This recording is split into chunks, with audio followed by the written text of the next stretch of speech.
Hey, welcome back to another video. This time we are talking Fuuto PI, the recently started anime sequel to Kamen Rider W, a show that I've gone on record saying that I enjoy quite a lot. It's what got me into Toku.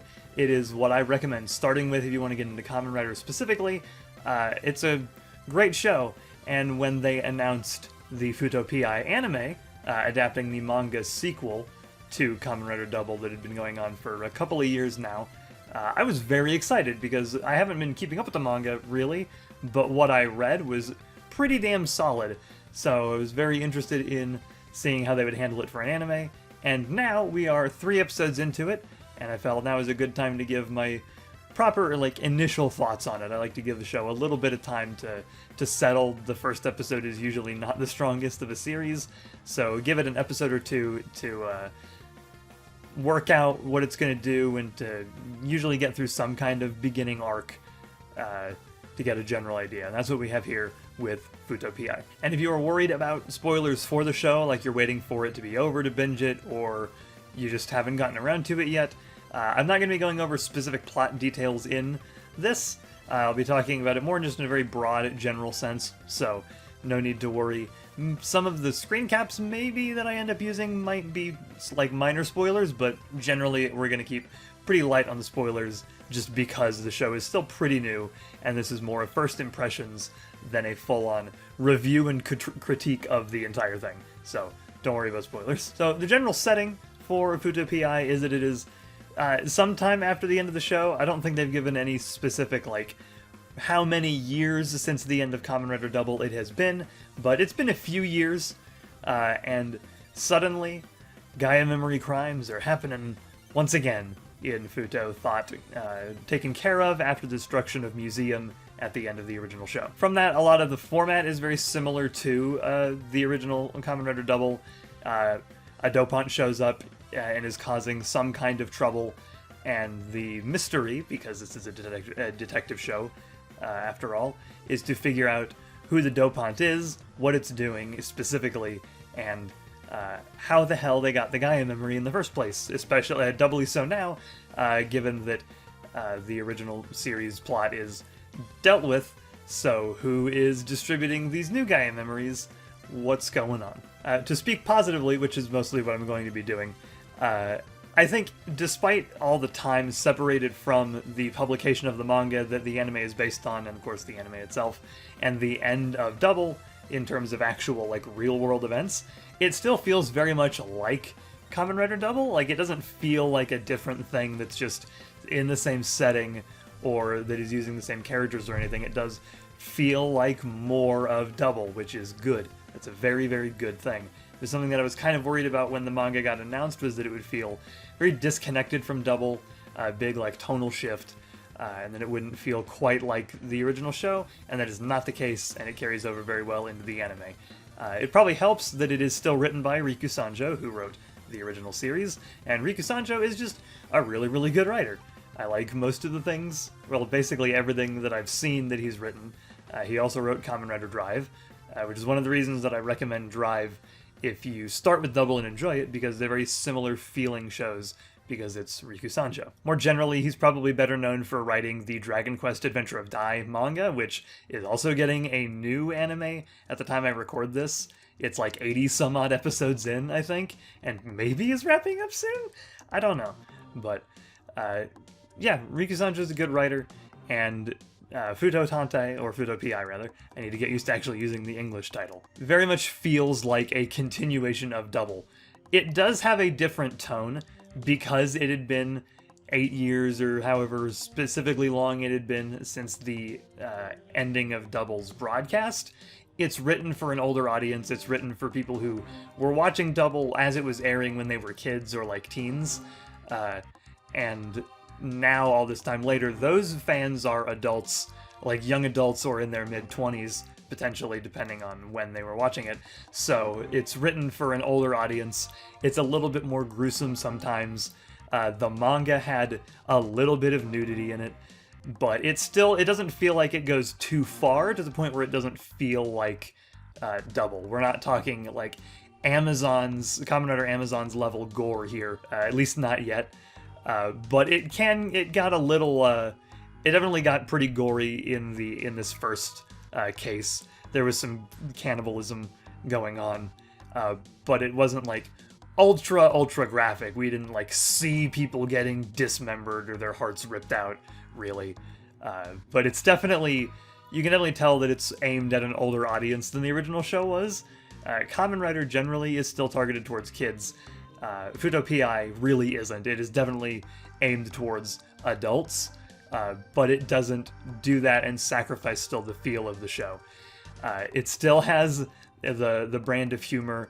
Akiko is, of course, still around and whacking Shotaro with her slipper. Whether that's a good or a bad thing is subjective.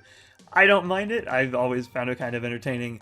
I like Akiko, and I'm glad to see her back, very much still acting the same. And that is another thing that's very, that I really gotta give the show praise for, is that these still feel very much like the original show's characters. Again, it is still Riku Sanjo. He knows how to write Shotaro and Philip and Akiko and Terui when we get to him in the actual show. So it doesn't feel like a completely different thing with just the names of these characters. That feels very true to the original show. Possibly the only disappointing thing to me, really, about the characters is that they are not voiced by their actors from the original show, but rather actual, like, proper anime VAs. That was to be expected. Masaki Suda, who played Philip, has been ungodly popular since the end of Double. He's in, like, he acts in a bunch of stuff. He sings. If you're a fan of My Hero, Long Hope Philia, the second ending, I think, to season 2 of My Hero Academia is a song that he did, and it is quite good. So he's exceedingly busy. He was not going to be able to come back, so that is understandable. Same with Ren Kiriyama, who played Shotaro. Not to the same extent as Masaki Suda, but he's also usually pretty busy, so there was never really a chance of getting the original show's actors back, and I went into it expecting it and knowing that, especially after the game Kamen Rider Memory of Heroes, where Shotaro and Philip showed up and were not voiced by, their actors. But the VAs, whose names I don't currently recall, unfortunately, do a very, very good job. Philip's voice actor especially, I think, does a pretty good job of sounding pretty similar to Masaki Suda. It's still very much definitely not him, but he has a similar intonation. The way he speaks is very similar, so it doesn't feel too jarring. Everybody sounds pretty good, although just because I'm such a fan of the original show, it inherently doesn't sound quite right to me. But that is not to knock the voice actors at all. They do a fantastic job. And the newer characters like Tokime are also voiced wonderfully. So it is a very well done cast, if personally to me a little disappointing that it isn't the original actors. But again, that was to be expected, and I'm not going to hold it against the show for a thing they were not reasonably going to be able to do. If there is one, I think, legitimate complaint I can get into, though, it is with the music, specifically the opening theme. Private Eye by Big Gadgets, as well as Ayakamiki and Takia, who were the singers of the original theme for Kamen Rider Double. I think it is a very underwhelming song. It's decent on its own, but as an opening, it's not super great. I am, in general, not usually a big fan of instrumental themes being openings to shows. There are exceptions, like Tank from Cowboy Bebop is fantastic, but generally with an opening, I prefer to have something that has, like, lyrics. It's just a personal preference of mine, and Private Eye does not have that. Especially after we got the ending theme by Mitsuru Matsuoka, who also contributed songs to the original show. It seemed just very much like a letdown, and one of those things where it feels like the names of the original singers were more for immediate name recognition rather than producing a really, really noteworthy song. Because honestly, if you didn't tell me that they were in it, I wouldn't know, because the vocalizations, like the little vocal bits that are there, really don't do much to sound like them, and it's a little disappointing. It's not a song that really gets me hyped. It's not bad, but once the show is over, I do not see myself going back to listening to it at all. On the flip side, though, the third episode gave us a song that really should have been the opening, I think.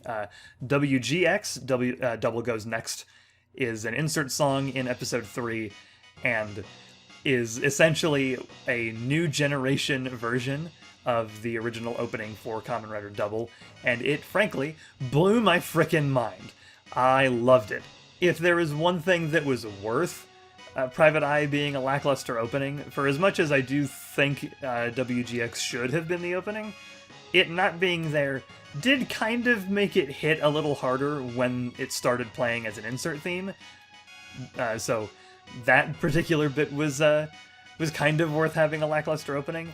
But I think if you're going to produce this good of a song with the original singers of WBX, it probably should have been the opening, and you wouldn't have had to spend the money and time to create Private Eye, or if you wanted to, you could have like made that an insert theme or something, or like a background track for a chase scene.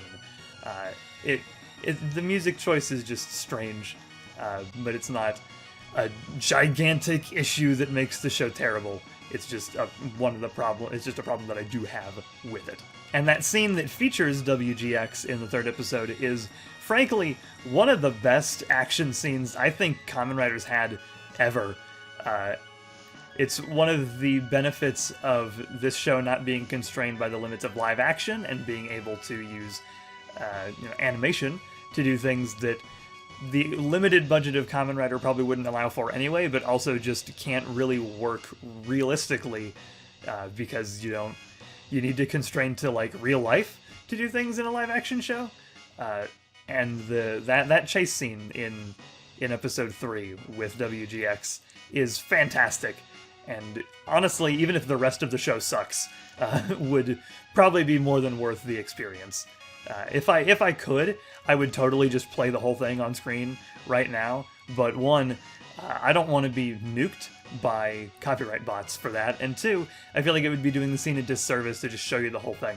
So if you are interested in the show or that scene, do check out Fuuto PI for it, because it is very much worth it. So that is about all I have to say about Fuuto PI for now. I might do another video when the show wraps up for an overall thoughts on a little bit more spoilery.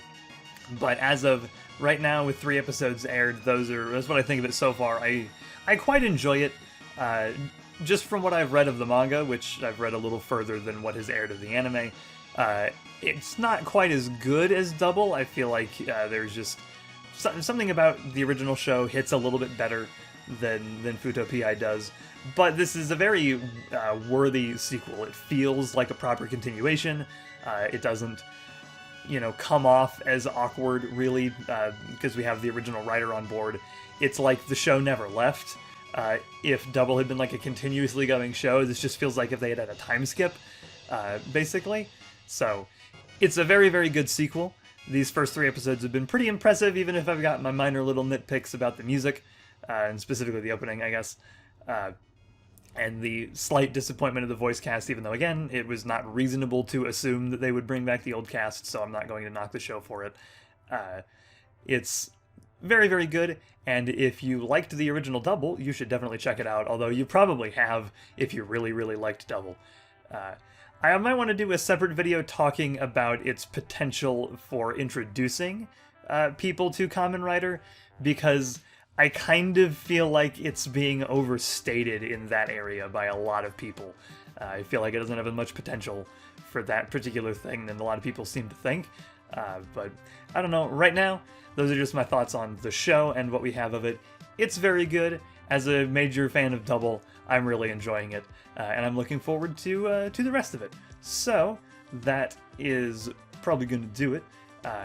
If you enjoyed the video, why not give it a like? It really helps me out. And if you want to see what else I have in store, what else I've made, what else I'll make in the future, you can click subscribe and ring the bell to get notifications when I upload new stuff. Alternatively, you can check me out on Twitter, @VicFant. I tweet right now a lot about Xenoblade, because I've been playing a lot of Xenoblade 3, but also when I'm working on videos, when you can expect new stuff. So that is probably the best way to stay up to date with when I upload new stuff, is to follow me over on Twitter.